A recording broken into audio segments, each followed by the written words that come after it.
Light, camera, rolling. Action.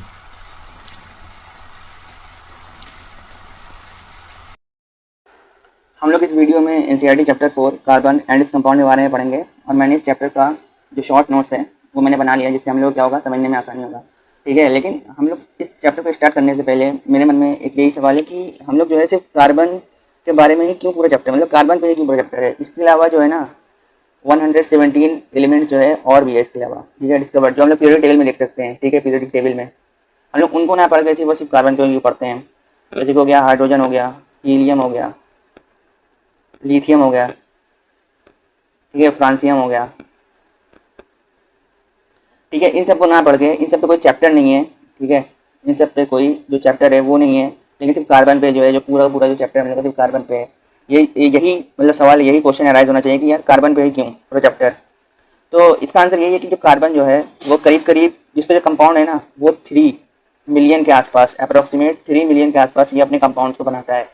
ठीक है, बाकी के जो इसके अलावा मतलब टोटल कितने होते हैं, टोटल एलिमेंट कितने हैं, टोटल एलिमेंट है 118 है। ठीक है, तो कार्बन को हटा के 117 बचे। 117 जो है ना ये पूरे मिल के भी इतने कंपाउंड नहीं बना सकते। 3 मिलियन कंपाउंड जो है वो नहीं बना सकते।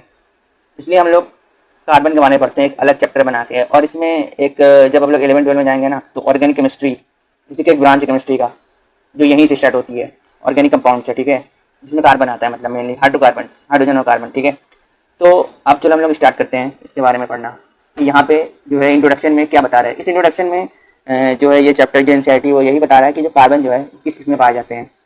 ठीक है, अब हम लोग इसको पढ़ेंगे।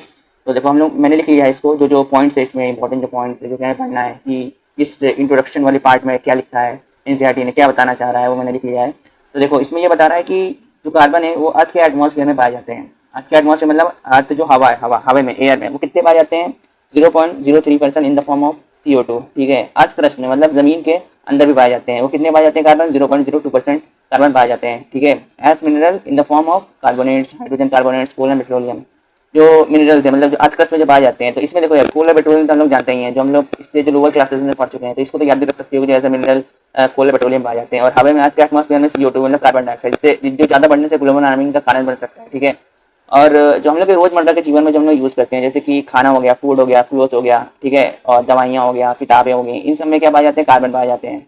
इन लोगों का जो स्ट्रक्चर जो बेस्ड है वो कार्बन बेस्ड है। ठीक है, जो जितने भी ऑर्गेनिज्म है, जैसे कि ऑल लिविंग ऑर्गेनिज्म मतलब क्या है, जैसे प्लांट हो गया, ठीक है, एनिमल हो गए, ठीक है, और माइक्रो ऑर्गेनिज्म जो हो गए, छोटे छोटे कीटाणु जो हम लोग नहीं दिखते हैं, उन सब का जो उन सब में जो है उन लोग का जो स्ट्रक्चर जो है ना वो कार्बन बेस्ड है, मतलब उन सब में जो है कार्बन जो है पाए जाते हैं।